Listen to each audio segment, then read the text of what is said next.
ఇప్పుడు ఈ 1000 కోట్లతో ఏం చేయొచ్చు? 1000 కోట్లతో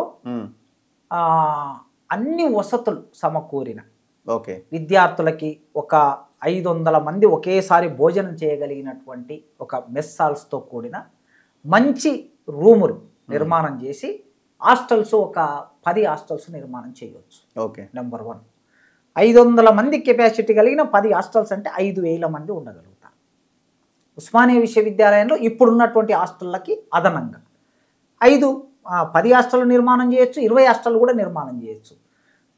ప్రైవేటు విశ్వవిద్యాలయాల్లో, ఐఐటీలలో, సెంట్రల్ యూనివర్సిటీలలో ఎలాంటి ఫెసిలిటీస్ ఉన్నాయో అలాంటి ఫెసిలిటీస్ కలిగిన హాస్టళ్ళ నిర్మాణం జరగాలి మొదటిది. రెండవది కాలేజీ ల్యాబ్స్. కాలేజీలో పాఠాలు చెప్పడానికి అనువైనటువంటి క్లాస్ రూములు ఉండాలి. 100 ఏళ్ల కిందట కట్టిన 80 ఏళ్ల కిందట కట్టిన క్లాస్ రూములు. ఆర్ట్స్ కాలేజీ 80 ఏళ్ల కిందట కట్టారు. ఆనాటి అవసరాలకు అది సరిపోయింది. ఈనాటి అవసరాలకి అది సరిపోకపోవచ్చు. ఈనాటి అవసరాలకి కావలసినట్లుగా ఆర్ట్స్ కాలేజీని కూడా క్లాస్ రూములను తీర్చిదిద్దవలసిన అవసరం ఉంది. సైన్స్ కాలేజీని కూడా తీర్చిదిద్దవలసిన అవసరం ఉంది. కనుక క్లాస్ రూములని పాతగా ఉన్నటువంటి వాటిని డెవలప్ చేయటము, కొత్త కాలేజీని నిర్మాణం చేసి క్లాస్ రూములకి కావలసిన దాన్ని ఏర్పాటు చేయటం 2.